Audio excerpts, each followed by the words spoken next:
BJP নেতার মুখে তৃণমূলের গুণগান, তাও আবার যে সে নেতা নন, বিজেপির কেন্দ্রীয় কমিটির সদস্য। আলোচনা শুরু এখানে।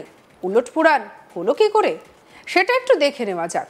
এখন পূর্ব বর্ধমান জেলার আউশগ্রাম 2 নম্বর ব্লক এলাকায় চলছে আমাদের পাড়া আমাদের সমাধান শিবির। সোমবার আউশগ্রাম 2 নম্বর ব্লক রামনগর পঞ্চায়েতের কুরুল অবৈতনিক প্রাথমিক বিদ্যালয় ছিল আমাদের পাড়া আমাদের সমাধান শিবির। এই শিবিরে তখন পঞ্চায়েত প্রধান বন্দনা ঘোষ, উপপ্রধান জিয়াউল হক, স্থানীয় সমাজসেবী তথা তৃণমূল নেতা আব্দুল লালন উপস্থিত। কাজকর্ম দেখছিলেন তারা।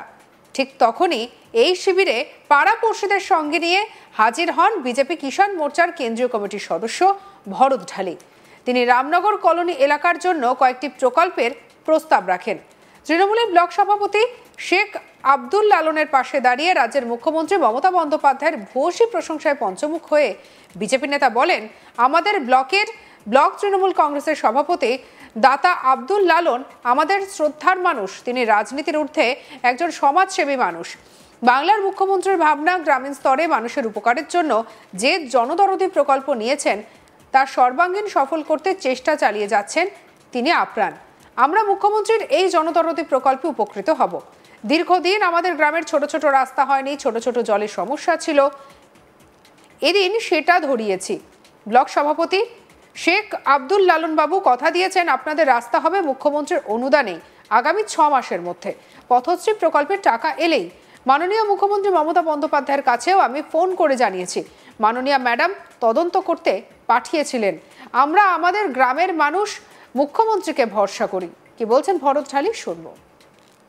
আমাদের দীর্ঘদিনের দাবি ছিল গ্রামের বিভিন্ন ছোট ছোট রাস্তা এবং গ্রামের বিভিন্ন প্রতিষ্ঠানে জলের সমস্যা ছিল ছোট ছোট, এবং গ্রামের যেসব মোড়গুলো অন্ধকারাচ্ছন্ন ছিল সেগুলো লাইটের জন্য অনেকদিন থেকে বলা হয়েছিল পঞ্চায়েতে, কিন্তু রাজ্য সরকারের মাননীয় মুখ্যমন্ত্রীর যে প্রজেক্ট আমার দুয়ারে আমার সমাধান, প্রত্যেকটা বুথে 10 লক্ষ টাকা উনি দিয়েছেন এবং সেইটার আজকে আমরা এখানে এসে 10 লক্ষ টাকার মধ্যে যে স্কিমগুলো ধরিয়ে কাজগুলো পাওয়া যাবে সেই স্কিমগুলো এখানে ধরানো হলো। গ্রামবাসী সকলে ছিল এবং এখানে 15 থেকে 20টা স্কিম ধরানো হয়েছে এবং আমাদের এলাকার সকলে আমরা জানি যিনি দাতা লালন হিসাবে পরিচিত এবং এলাকায় প্রচুর সমাজ সেবামূলক কাজ করেন, উনিও এই আমাদের প্রোগ্রামে উপস্থিত।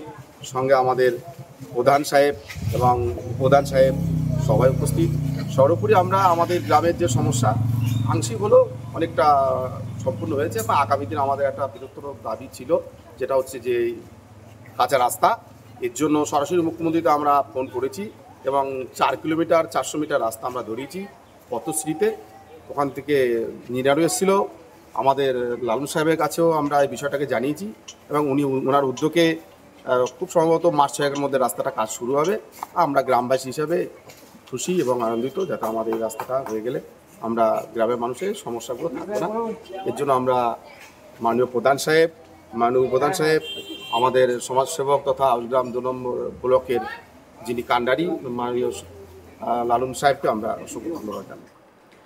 আউশগ্রাম 2 নম্বর ব্লকের রামনগর গ্রাম পঞ্চায়েতের গোপালপুর কলোনি গ্রামে বাড়ি বিজেপির কিষাণ মোর্চা ন্যাশনাল এক্সিকিউটিভ বডির মেম্বার ভরত ঢালির। দীর্ঘদিন এলাকায় বিজেপি করছেন তিনি। বিজেপি গোটা দেশে ক্ষমতায় আসার আগে থেকেই তিনি বর্ধমান জেলার বিজেপির একমাত্র মুখ। এর আগেও বিজেপির এই কৃষক নেতা ভরত ঢালি তৃণমূল সরকারের থেকে পূর্ব বর্ধমান জেলার সেরা কৃষক সম্মান নিয়ে দলের অন্দরে বিতর্কে জড়িয়েছিলেন। তবুও তিনি ধারাবাহিকভাবে তৃণমূল কংগ্রেস সরকারের একাধিক জনমুখী প্রকল্পের প্রশংসা করেন। এই বিজেপি নেতা বিগত লোকসভায় পূর্ব বর্ধমান জেলায় ভালো ফল করতে বিজেপির একজন কাণ্ডারি। এদিন রাজ্য সরকারের আমার পাড়া আমার সমাধান প্রকল্পের সুবিধা নিতে নিজেই সশরীরে অংশগ্রহণ করেন একদল গ্রামবাসীদের নিয়ে এদিন সরকারি ক্যাম্পে। সেই নিয়েই শুরু হয়েছে জল্পনা। তাহলে কি ভরত ঢালি বিধানসভা ভোটের আগে ব্লক তৃণমূল কংগ্রেসের সভাপতি শেখ আব্দুল লালনের হাত ধরে তৃণমূলের নাম লেখাবেন? সে উত্তর সময় দেবে।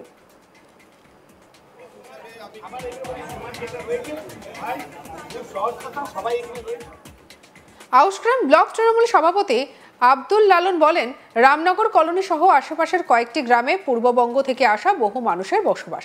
আমরা সবাই মিলেমিশে থাকি, যে যাই দল করুক, সামাজিকতা এবং সৌজন্যে কোনো বিভেদ নেই। বিজেপির উচ্চস্তরের নেতারা যতই বিভেদ তৈরির চেষ্টা করুন, তাদের বোঝা উচিত আমাদের মুখ্যমন্ত্রী উন্নয়নের ক্ষেত্রে কোনো বিভেদ করেন না, আমরাও সেভাবেই চলি। বাংলার মুখ্যমন্ত্রী মমতা বন্দ্যোপাধ্যায়, তিনি একজন ব্রাহ্মণ ঘরের মহিলা, আমি মুসলমান, আমার ভাই বিজেপি এই ভারত পূর্ববঙ্গ থেকে আসা মানুষ। বিজেপি নেতারা এফআইআর করে তাদের নাম দিয়ে দেশ থেকে তাড়াতে চাইছে। আমাদের বাংলার মা মমতা তাদের রক্ষা করবে। আমাদের সেনাপতি অভিষেক বন্দ্যোপাধ্যায় তাদের হয়ে আন্দোলন করছেন, আমরা সবাই বাংলার মানুষের পাশে আছি। দিদির কথায় তার প্রকল্পের অংশীদার সকলে, সেখানে বিজেপি নেতা বলে তাকেও আমরা গুরুত্ব দিয়েছি, কোনো অবহেলা করিনি, এটাই মমতা বন্দ্যোপাধ্যায়ের নির্দেশ। দিদির প্রকল্পের অংশীদার সবাই পাবেন, সেখানে কোনো ভাগ নেই। 90 দিনের মধ্যে এই কাজগুলির সমাধান হবে মমতা বন্দ্যোপাধ্যায়ের নির্দেশে। কি বলছেন আব্দুল লালন, শুনবো। আজগাম বিধানসভা আজগাম 2 নম্বর ব্লকের রামনগরের অঞ্চলের একটি আমরা এসেছি গোপালপুর কলোনি এবং আদিবাসী, ও আর একটা হচ্ছে আমার মালিয়ারা এবং গ্রাম এবং মালিয়ারা আদিবাসী পাড়া, যৌথ দুটো বুথ নিয়ে মাননীয় মুখ্যমন্ত্রী তিনি রয়েছেন, মানুষ রূপে দেবীর কাজ করেন।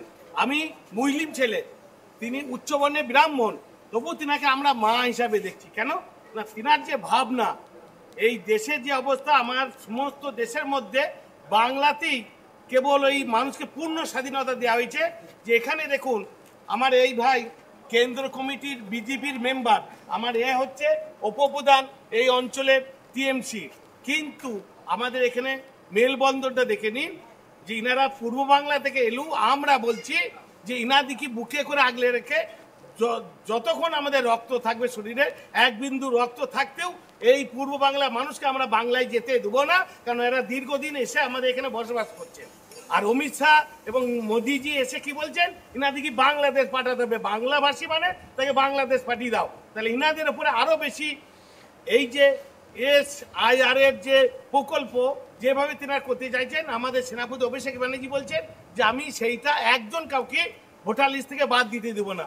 বিহারে 65 লাখ বাদ দিয়েছিলেন, বাংলায় বলছেন 1 কোটি বাদ দিবেন, কিন্তু মাননীয় মুখ্যমন্ত্রী বলছে না, আমার রক্ত থাকতে এই সকলকেই কিন্তু আমরা বাংলায় রেখেছি, বাংলায় থাকবে। বিজেপির তরফে এ নিয়ে বলা হয়, তৃণমূলের লক্ষ্য হলো মানুষের হাতে কাঁচা টাকা তুলে দেওয়া। এই প্রকল্প মানুষের উন্নয়নে ব্যবহৃত হবে না। কি বলছেন শান্তরূপ দে, মুখপাত্র বিজেপির, কি শুনবো। ভারতীয় জনতা পার্টির যে কর্মী এই প্রজেক্টটাকে নিয়ে ভালো কথা বলেছেন, সৌজন্যমূলক কথা বলেছেন, কিন্তু বাস্তবে তৃণমূল কংগ্রেসের এই বিভিন্ন প্রজেক্টের নাম করে, এই বিভিন্ন রকম 10 লাখ টাকা করে বুথে পৌঁছে দেওয়ার নাম করে নির্বাচনের প্রাককালে একদম বুথ স্তরে যারা তৃণমূলের নেতারা আছেন, তৃণমূলের কর্মীরা আছেন, তাদের হাতে কাঁচা টাকা পৌঁছে দেওয়া তাদের লক্ষ্য। আদপে সাধারণ মানুষের কাছে কোনো রকম কোনো পরিষেবা পৌঁছবে না, সাধারণ মানুষ কোনো রকম পরিষেবা পাবে না।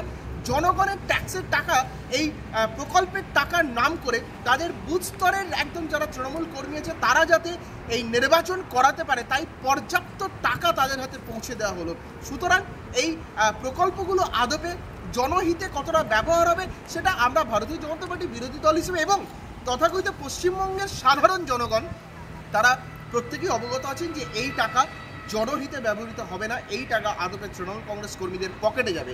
আর উনি যে কথাটা বলেছেন সৌজন্য সাক্ষাতের কথা, সৌজন্যতার বিনিময়ে ভালো প্রশংসা করেছেন, কিন্তু বাস্তবের কথাটা সম্পূর্ণ আলাদা। সঙ্গে রাখুন আজ তাক বাংলাকে অন্যান্য খবরের জন্য সাবস্ক্রাইব করে নিন।